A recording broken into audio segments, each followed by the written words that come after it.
Hi, my name is Kat. I am the former executive director of the SEAC Village in Charlotte, North Carolina. I've been organizing in the community for about 20 years now, and I'm also a board member of SEIRN. So SEIRN holds a really important place in what I call the movement landscape in the Southeast. SEIRN plays the role of connecting us all and also sharing each other's capacity. So many of us are fighting in separate locations and in our localities. And even within our localities, like in Charlotte, we definitely feel that there needs to be more organizers like us, more SEAC villages, more collectives. We can't even begin to serve the need in a real way. So when you talk about how much we have to do in our localities and the capacity to connect us on a larger level with groups in the Southeast, it can be really difficult. But SEIRN does that for us. And what that means is, if we're going through something locally with ICE, the chances that it's also happening in Alabama, Georgia, other surrounding states in the Southeast, you can kind of bet that that's happening also.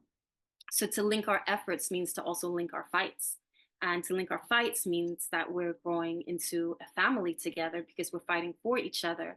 And we're also kind of comforting each other as we do the work. In 2018, SEIRN was a very critical entity that let us know that the releasing of immigrants in detention was happening. Central Americans were being released at the southern border from Texas. And it was SEIRN who let us know that they were being put on Greyhounds and were passing through Charlotte, along with many other states, Alabama, Georgia, Virginia. And it really was Nayeli and Monica at SEIRN who alerted us. And right from the gate, SEAC and Comunidad Colectiva, again, we dropped everything, created a system in which we were able to meet the immigrants and their families at the Greyhound station. A lot of folks only had the clothes that they entered detention with. So as you can imagine, there was a lot of room to give stipends. We did grassroots fundraiser and gave every family a stipend. We were just able to do a lot more. And I think the important part with being connected to SEIRN was that we were able to get that alert and there was no pressure. It's like, well, you have the capacity and who you have at the moment to do this work. And second of all, SEIRN really facilitated these phone calls where we would be all on the phone together, and we would share stories, but also be able to highlight different patterns. And also, we got to see the different infrastructure in different places in the Southeast, right? So it's just when stuff like that happens and SEIRN becomes not only the entity that alerts us, but also holds us together, I feel like we can bring more people in. Like as a child of refugees and as a Southeast Asian person, a Vietnamese mother, um, there's so many reasons that we have to be part of a larger immigrant rights network community. If we're not part of it, then we are working against each other oftentimes. It's so easy, I think, especially as broader Asian American communities, for us to be seen as sometimes not in need of anti-deportation work. With the model minority myth, Southeast Asians are often invisibilized and our life experiences are invisibilized in that. So if we're not part of this conversation, I think the immigrant rights movement is not fully rounded out, and the same goes for Black migrants. We do a lot of work at SEAC with Black migrants and amplifying some of those narratives. It's either you want to see the linkages or you don't. That's what I always say about our communities.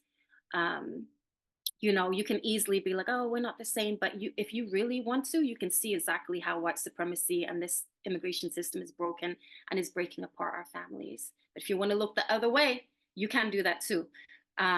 So for me, it's really important not to look the other way because all of our liberations are connected. But it's the systems and the powers that be that make us think that if you help this population, you can't help this population. And the divisiveness of people, not just in immigration, but even in the South, of like people who are well-intended, white saviors, all of that. When I first came to Charlotte, it was wild how and I was going to start SEAC, I talked to a lot of different people, and people were like, oh, just if we give to you, we can't give to Latin American Coalition or something. And I was just like, no, give to us all. And also we will share. And also, what is this divisiveness that I'm feeling that then, creates a different type of issues within us. So I think we have to share, we have to look at each other's struggles, and we have to make those connections. For me, I love that CERN does everything in Spanish and English. It's really amazing, and I know it takes so much work.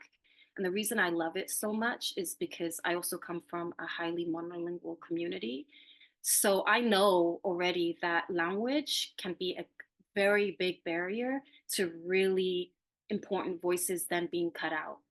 I think about all the aunties and uncles that I work with. I think about all the nail salon workers. I feel like all the things that people tell me that then I am, responsible for sharing in terms of like going into English speaking spaces. And it only does half of what I get when I hear directly from them. So being in a space where, other languages is really a priority allows that full impact in ways that is real. So I think, being in a multilingual space has just been amazing for the work and how we build, and also just, connecting our movements. For me, if stern was a part of the body, I would say it is the hand, and all the fingers of the different members, different part of the communities, even if they're not members, different parts of our people who are impacted by different things in immigration. And together, like, it makes a fist. So, yeah, that's what I think CERN is. There's so many, it's almost like an octopus with tentacles. There's so many of us in the Southeast, and it's been growing in the last 15 years that, there's so many of us that are doing amazing things, like I said, in very specific localities. And there's a need for us to join together, even a need for, if this group is holding something, for it to be amplified so that everyone else knows what's going on. Even just an email, or someone that we trust to send that information out. That is so important. And I think that's really what then creates more of a movement, because we can do these services day in and day out, but being linked together with a larger framing, being linked together with an analysis of the root causes, being linked together just on a very basic level of what ICE is doing on the Southeast, that creates a different level of analysis and focus on what our fight is going to be and needs to be right now.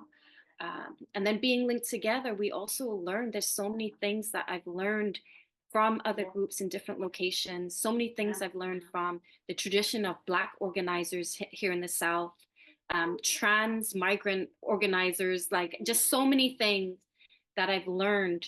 And we need that. We need more groups, more things that will link us together, because the natural current of this river is to make us so busy in our respective location that we can't look up and see that, oh, there's a raft over there that might need some help, or there's a raft over there that's struggling with the exact same thing, or they have some extra water, like, holla at us over here. So like the natural currency of the Southeast is to keep us so busy as organizers that we can't look up.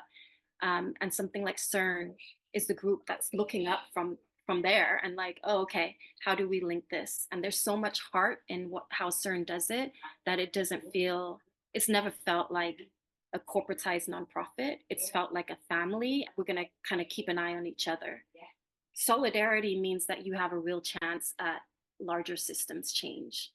For me, I feel like when there isn't solidarity and connections between our communities, between our geographies, especially in the Southeast, we run the risk of just being a hamster on the wheel and trying to do service after service.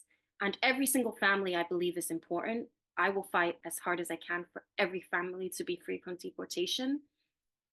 So that's important. But if we want a lot of families to be free from deportation, we have to do that solidarity work. because when we link together, we can actually attack the machine, and that is systems change. And when we talk about solidarity, we talk about fighting together. And this is something I've also learned throughout time. And I've learned since being in the Southeast from a lot of my Black comrades is that celebration is also such a big part of solidarity. The way we turn up together on the front lines, but also turn up together after as we kind of not even rest, but as we just recoup for the night and then get back out there again is so important because our communities also know, I would say Southeast Asians and Vietnamese folks for sure, we laugh through so much pain. You know, we're a country that has been colonized for so long by different powers. So it's not uncommon to grieve something, but also for a family member to make a joke and for us to release in that way, for us to party together, you know. And I think that's such a big part of solidarity because I don't know about you, but for me, the movement I want to be a part of is one that also celebrates, that feels good, that my kids can also laugh at, like belly laughs, that we can watch sunsets together and be hopeful for the next day. And that we're not just meeting together for the fight. And I love that about SEIRN because our annual gathering feels like that. It feels like hard work, but we're celebrating. There's music, we're dancing the night away. I remember my first annual gathering at SEIRN, and I was carrying my first child, but nobody knew, and I was just dancing all night as like a release from so many things, so many fights that I've been holding. And I realized that any movement that I want to be a part of long term, it's almost like the world that you want to create and live in. Like it has to have that element of celebration with each other. So that's a big part of solidarity work in the South for me.